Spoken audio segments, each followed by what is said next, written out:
Good evening, Representative Leeper, Representative Zupkus, Chairman McCrory, Chairman Bertel, members of the Commission. I'm John Flanders, and I am the President of SEEK. And I am happy to tell you that I am the last representative of SEEK that you will have to deal with tonight.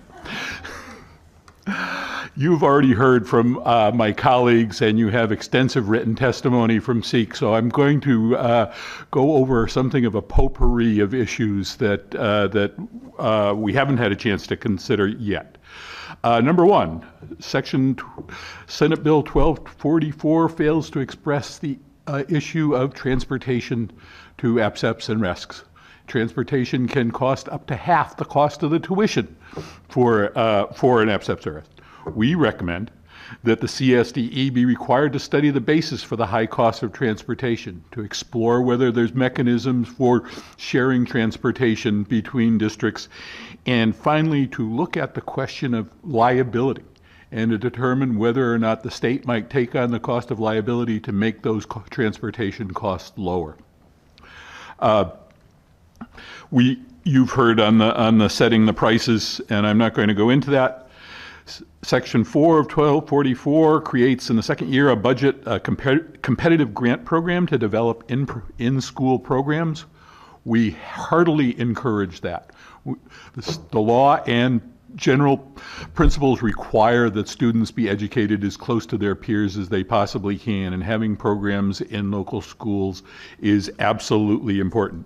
The Special Ed Task Force recommended $20 million for this grant program and 15% increase in grant funding to allow school districts to create facilities for that. You heard from the superintendent of New Britain that is an issue for them. We strongly encourage you to follow the recommendations of the council. We have no idea why Section 8 of 1228 excludes the reading results from Freedom of Information. We see no basis to do that. We think, given the poor performance of reading it anywhere in the country, that not only should this not be hidden, but it should be put out in public with Klieg lights shown on it, because it's very important. A number of people have talked to you about CSDE's ability to monitor APSEPs and RESCs. We strongly encourage that we deal with this as part of a much broader and much deeper problem. The fact is that the State Department does not have the resources to effectively enforce and utilize IDEA. We have 3 people who do complaints. We suggest, obviously, that they get much more resources to be able to do this. There has been a suggestion that the state consider a special education ombudsman. We're willing to consider that, but we have an organization that's there. It simply does not have the tools to do its job. We have concerns about 6923 in electronics in schools. Many students in special education utilize electronic, very quick, utilize these devices. We want to make sure that they are not isolated by a rule that prevents anybody from using them. And finally, I would like to add that we are tremendously in favor of the preschool recommendations. Kids with special ed are supposed to be educated with typical peers. This gives the opportunity for a much greater opportunity for kids with special needs to be educated for their whole education career with their peers. And with that, I will stop and answer any questions that you have. Thank you very much for your testimony. Representative Wielander. Thank you, Madam Chair. Hi, John. How are you? I'm well. Representative. Good. Sorry I can't be with you in person today. I wanted to touch base on something that you just mentioned about the transportation costs. And this is something that I'm not sure if it had been discussed, if I missed that part of the conversation earlier today, or if you could perhaps expand on it. Do you know, is it typically done that if the cost for transportation is done per child, or is it done per trip?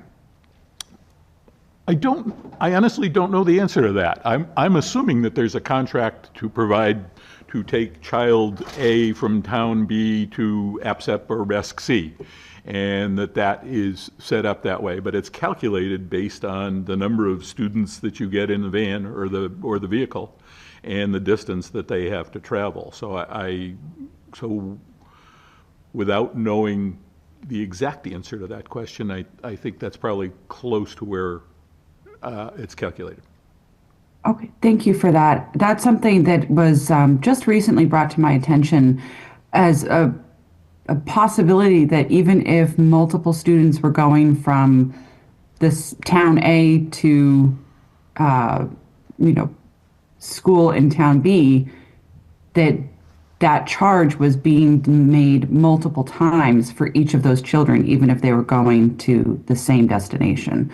So if we're looking at potential ways that we can minimize costs, that might be something that we can maybe drill down on. I'm guessing that if it's all students from town A to go to the same school, that